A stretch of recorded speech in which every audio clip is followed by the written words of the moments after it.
Now, we are getting ready to ream our part.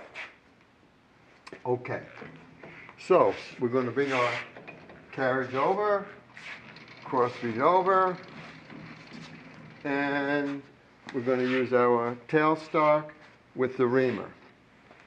This reamer is a very important reamer. It's going to bring this bore within a few tenths of what we want. I've kind of used this before, kind of marked it. That's about the area I want to go down to is about here, maybe a quarter of an inch in front of this mark, this side, and you'll see. Now, we're going to take this, put it in our ram. Remember, you should always do something protective to it and bring it in. We're good. We're going to come down. Now, you want to put oil in here. Oil is very, very important to help you get a nice, clean hole. What we want to do also is reduce the speed. And the slowest we can go is 60, and that's fine with me. So 60 on this speed chart is going to be B1. So I'm going to set to B, and I'm going to go to 1. Okay, let's just double check. Beautiful. Now, I'm going to come in, I put cutting oil on the reamer, and I put cutting oil in the hole. I'm going to bring the reamer up close, turn the spindle on, lock my tailstock, and we're going to go in with the reamer. I say a slow rate by hand. As you can see, my hand at the rate I'm going. Nice and easy. I'm getting closer to the black line, and I'm going to stop. Stop the machine. Now, generally speaking, you really should just try to slide this out, but she's stuck in there. My recommended way to get this out, not running, because the tendency is to bring this back out running can make the hole oversized. And this is so close, you don't want to do that. You just want to get that reamer out without anything moving. The way it's done is, I generally grab a hold of it, loosen it, grab a hold of it, and all you got to do is just make the spindle move just gently, just a little gentle, and she comes right out. Now we have our bore, and it looks really nice, and I just want to clean it a little bit, and I'm going to check it with our mandrel. Like I said, we have a plus and a minus here. This is a plus. This is the light side. A good machinist doesn't take anything for granted. Let's take our micrometer and spot check. The little guy should be under 750.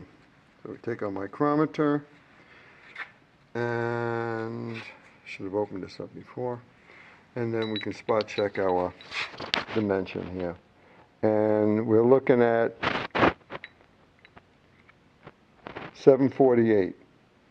Perfect. And this side here should be a little high, 751.5. That's how close this is. So we take the light side, and let's just check what we have. It should start. And it does. It starts. That means we're in, because we're going to press this onto this, and it will go much further. So we're going to take this out, and we're going to do one more little thing. We want to get this face absolutely perpendicular and nice to this bore. In order for it to be a gear, all the operations are looking for a perpendicular to the board surface. And it can be done on a lathe only in one shot. You must keep it in here, not removing it. The bore needs to be done, and the facing needs to be done. Now earlier we refaced it to get it somewhat straight. I did it for another reason, because right now I'm going to fix it and make it look really nice. The cutting is going to be very little, and if you were to machine something heavy at this point, you could dislodge this part and not know it. And if you do, it'll never be a good gear, because at this point you don't realize that the bore is not running true to this face. So we're going to throw our facing tool back up, and we're going to come in carefully, and we're going to reset our machine to facing, and we like to face at C3, which is 5 1/4. 525 is C3, and C3 is up here. Set our tranny. Okay, now we want to face. Facing is going to be out and down to make the cross feed work. We'll practice. We'll always practice. It always hurts. It doesn't hurt to practice. Out and down. Cross feed is coming out. We want to go in. So that means we need to reverse our feed. And that's simply done right here. Make sure we're in. Try inching. Our feed screw is working. Everything looks good. And we're ready to go. Out and down. We're going in. Beautiful. So now what we're going to do is come in. I highly recommend carefully not running, because we're inside these jaws as I showed you before, and you need to put your tool between the jaw and the part. Okay, now if I bring my tool out, I'm going to hit. We're okay because we're going to go in. That's why I told you to practice out here and make sure that your cross feed was going in. Okay, we did that. I'm going to come over. I'm going to touch our part.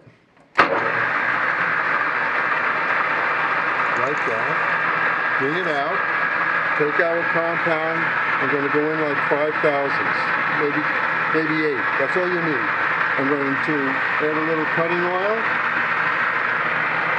And we have a left-handed tool. Everything looks good. I'm going to come out and down so we can get our cross feed going. Get a little closer. And we can lock our carriage with the carriage lock. And now we're facing, the final facing.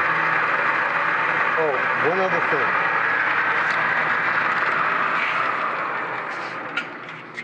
This particular lathe for cross feed needs V8 to get 3 thousandths feed rate, which is what we're looking for. So I'm going to start up, come back, and start it over again. Tweak this a little bit more. And we're going to be good. There we go.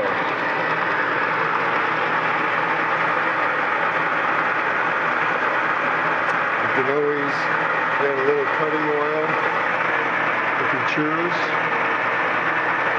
Now I can see already that facing looks gorgeous. And we're going to be perpendicular to the bar. This has every indication of being coming in good gear.